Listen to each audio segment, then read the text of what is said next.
Hiya friends, Prepared Suburbanite back at you. Yeah, I know it's been a couple of weeks since I've put out a video, but I have been searching in vain, and as I try to do most often, is to try to put a positive spin on what's going on, trying to stay away from fear-mongering and all that, but it's been horribly difficult to find the right kind of subject to talk about. So I'm going to talk about wishful thinking today. So stick around, I'll share my thoughts.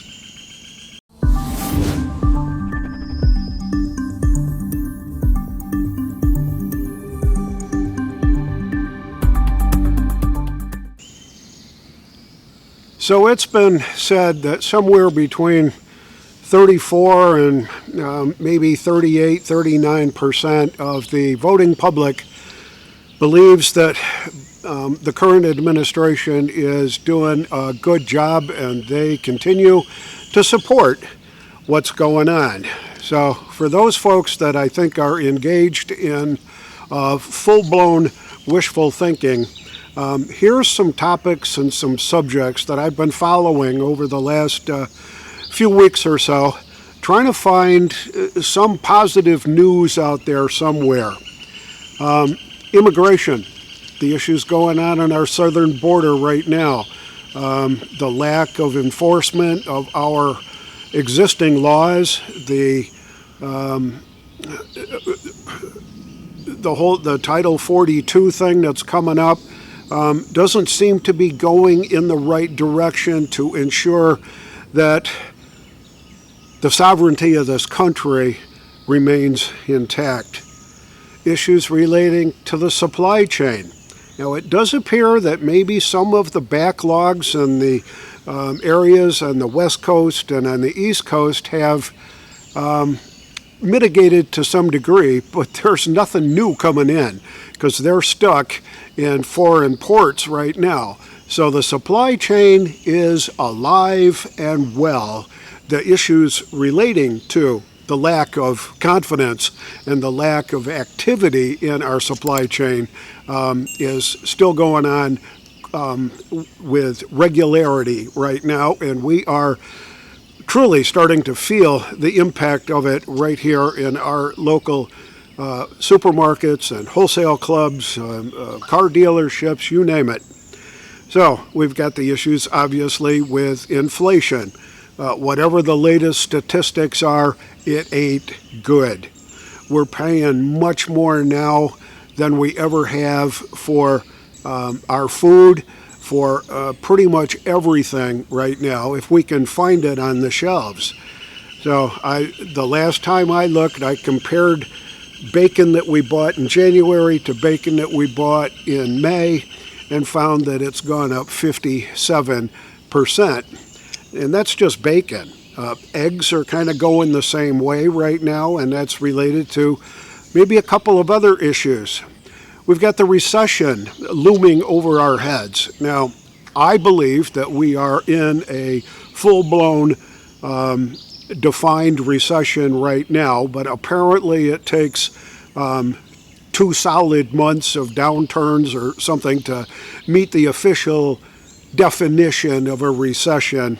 We're in a recession right now, and I'm concerned that it's going to manifest itself into a depression. Yeah. The war in Ukraine, the Russian aggression in the former Soviet state of Ukraine continues to manifest. The news manifest a ton of resources. We're spending more on the sovereignty of their borders than we do on ours. So I think we may have a mismatch of priorities going on there. We had the issues recently with the Supreme Court and the Roe v. Wade decision and the leak that occurred from the Supreme Court, possibly some staffer in the Supreme Court itself that leaked this information to a left-wing publication. I think it's Politico that got the original document. Totally uncalled for. It's and the reaction, I think, is even more dangerous than the breach itself, because we've got far left groups now targeting the residential homes of the Supreme Court justices that they believe may have voted to overturn Roe v. Wade. And folks, you need to go read the what was released to understand exactly what's going on. Yeah, it removes the federal definitions, strikes them down, but it will also make sure that the states' rights to do whatever they want to do, or whatever the citizens in that state want to do, the rights are still there if the state wants to do it. So we'll have to see how this turns out, but I'm very concerned when they start putting up fencing around the Supreme Court, when they're calling for boycotts on Mother's Day of the Catholic Church, when they're talking about a scheduled kind of protest at the residential homes of the Supreme Court justices. Only the left can think of intimidating factors like that, and I am very concerned about how this is going to turn out. We've got the issues with our devalued dollar. The more money the Fed prints, the less it's worth. And we're seeing that's a contributing factor to the inflation issues that we're starting to see right now. But I think on the world stage, confidence in the U.S. dollar is fading, and fading quickly. See, the Russians are pushing for oil transactions to be conducted in their currency, the ruble. I think that's going to undermine the power of the dollar as the world's reserve currency. And if that were to happen, you ain't seen nothing yet. Let's see. Oh, food shortages. Yeah, I've experienced it right here in my own local supermarkets. Eggs are starting to get pretty hard to find. Chicken is getting pretty hard to find. There's still some there, but the variety and the selection is just not what it used to be. And I suspect that by this summer, late summer, we're going to end up in a shortage of chicken and beef, pork, all kinds of stuff. So whatever you're doing right now, take your prepping dollars and invest it properly, making sure you and your family have got enough to eat to get us through the hard times coming. We've got the continuing threat of COVID-19 and its various variants right now. I've been looking at the Johns Hopkins statistical thing on COVID-19, and I have seen over the last 3 reporting periods, weekly, that there is an increase in the number of cases. The number of deaths seems to be on the decline, or at least flat. So, but I'm concerned that the messaging is going to manifest itself again in lockdowns, in mandates, you name it. We'll have to see how that turns out, but I am pretty sure I know who's in charge of the messaging for any COVID fear-mongering that is out there right now.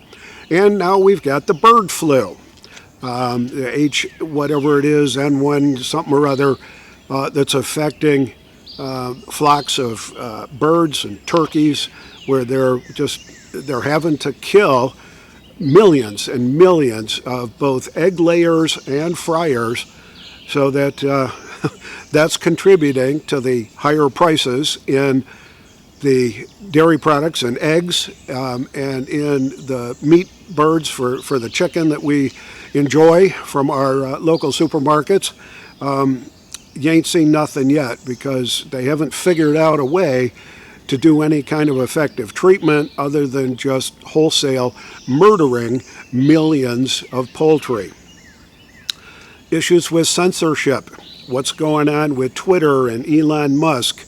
I think it's great that a guy that believes in free speech is now in charge, or will be soon in charge, of Twitter.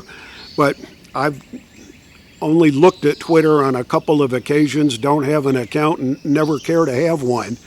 But I'm more concerned, not about Twitter, but I'm more concerned about issues on Facebook and issues on YouTube.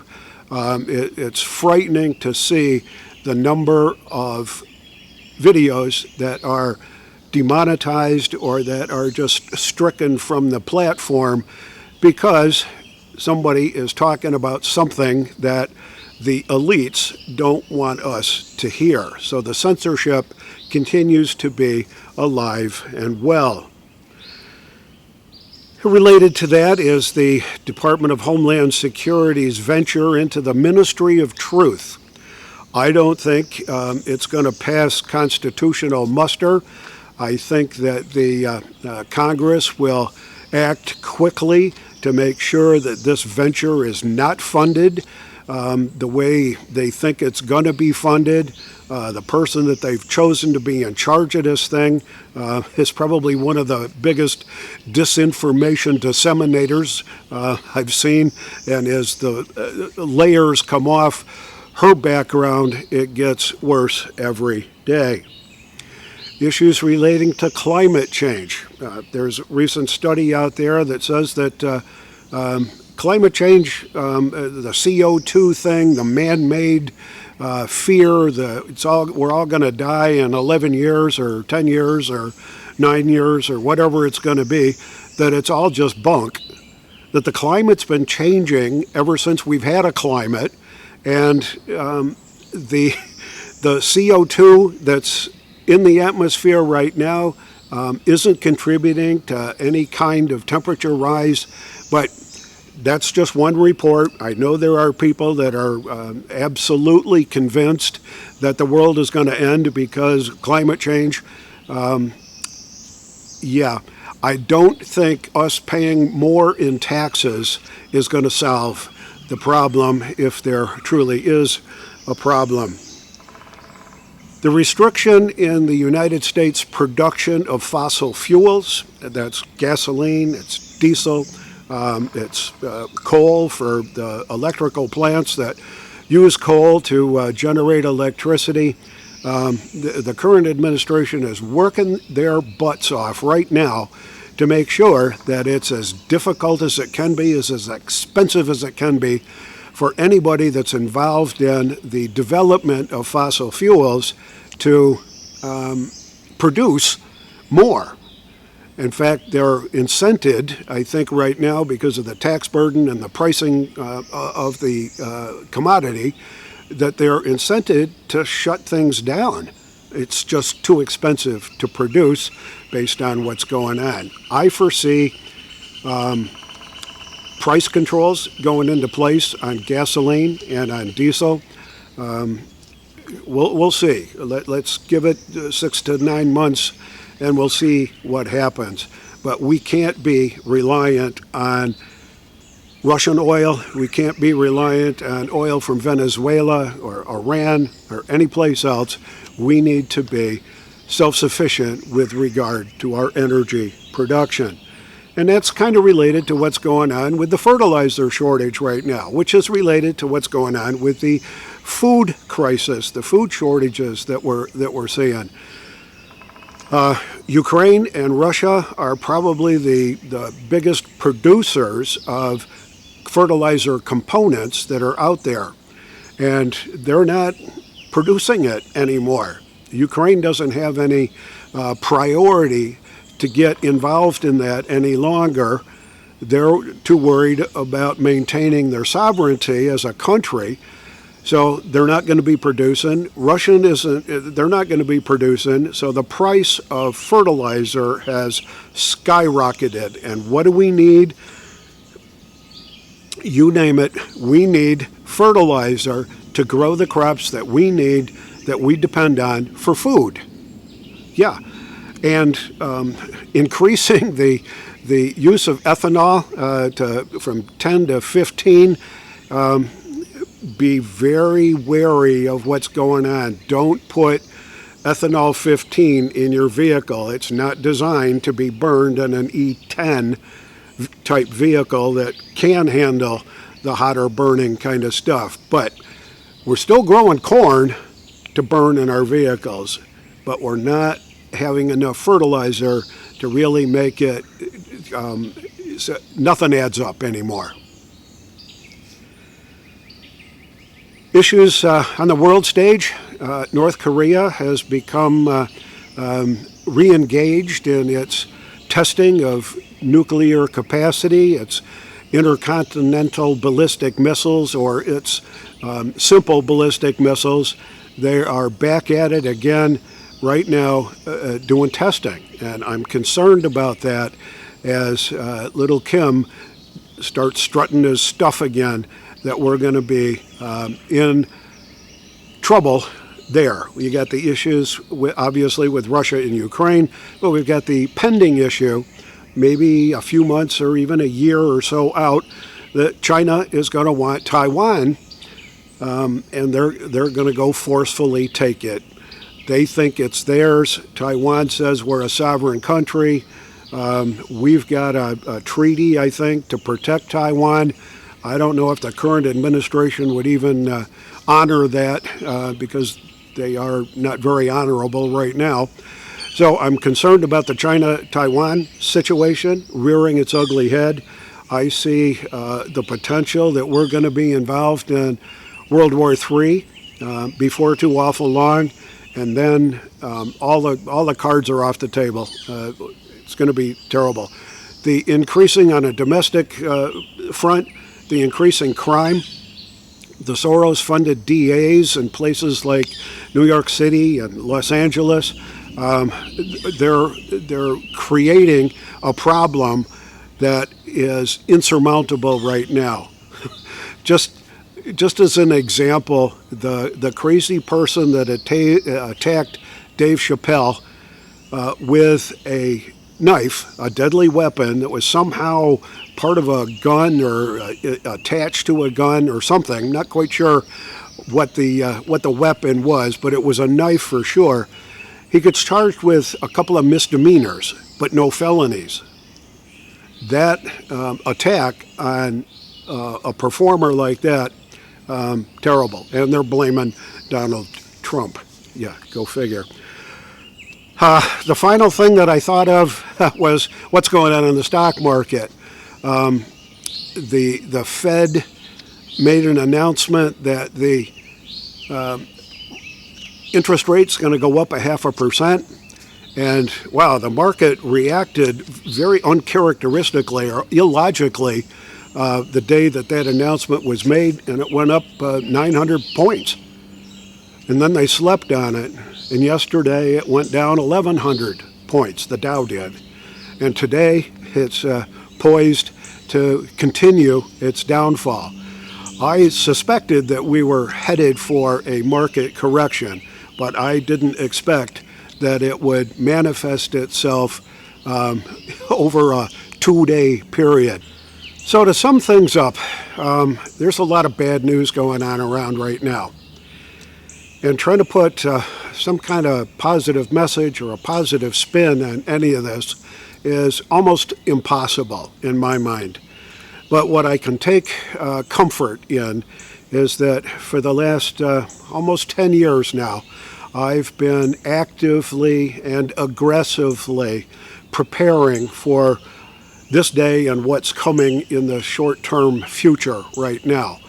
It's kind of frightening to look at all the bad news and try to find some comfort or a positive message in any of it. But the positive message that I can share with you, I think, is that if you have been investing in preparations for your food, for your water, for your self-defense, for your property defense, for learning new skills and how to garden or whatever it is that you're investing your hard-earned dollars in, that if you've taken the initial steps or that you're in the intermediate stages or that you're at the stage where you're just filling in gaps, then more power to you. You can draw a lot of comfort from knowing that you're prepared for what's coming. And what's coming really isn't all that healthy for any of us right now. You ain't seen nothing yet. So this is the Prepared Suburbanite, reminding you to be prepared always. And I'll see you all on the next video.